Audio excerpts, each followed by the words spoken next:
High, আজকে আমি বানাচ্ছি পমফ্রেট মাছের আচারি ফ্রাই। তো দেখো, এখানে বাবা আমাকে মাছগুলো পরিষ্কার করে মাথাগুলো বাদ দিয়ে দিয়েছিল, আর আমি এখানে মাছগুলোতে কাট করে নিচ্ছি। এরপরে আমি বানাবো হচ্ছে মাছের মশলা। তো কী মশলা দিচ্ছি? সেম রেগুলারের যে মশলাগুলো আমি ইউজ করি, লঙ্কা গুঁড়ো, হলুদ গুঁড়ো, জিরে গুঁড়ো, রাঁধুনি, নুন ভালো করে মিশিয়ে ওতে দেবো একটুখানি মায়ের বানানো একটা ভাজা মশলা দিয়ে ভালো করে মিশিয়ে নেব। এতে একটুখানি লেবুর রস দেবো, আর দেবো হচ্ছে 2 চামচ তেল। প্রথমে 1 চামচ আর তারপরে আরও 1 চামচ দিয়ে এরকম একটা কনসিস্টেন্সি আসবে, যেটা আমি মাছের দুপিঠে ভালো করে মিশিয়ে নেব এবং যে কাটগুলো করেছিলাম ওর ভেতরে ভেতরে আমি ভালো করে লাগিয়ে নেব। তো দুটো মাছেই আমি সেমভাবে লাগাচ্ছি।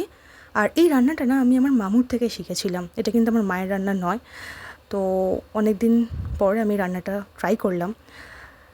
তো দেখো, এখানে দুটো মাছই আমার লাগানো হয়ে গেছে, আর এটাকে না আমি আধা ঘন্টার জন্য রেখে দেবো, যাতে করে খুব ভালো করে মশলাগুলো ভেতরে ঢোকে আর খাবার সময় যাতে খুব সুন্দর একটা ফ্লেভার আসে।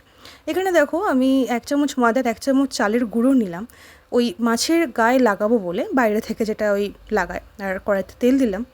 এটা গরম হওয়ার জন্য ওয়েট করব। ততক্ষণ কী করব, মাছগুলোকে নিয়ে দুপিঠেই ভালো করে আমি এই চালের গুঁড়োটা লাগিয়ে নিলাম, যাতে করে একটা বেশ মুচমুচে ব্যাপার আসে।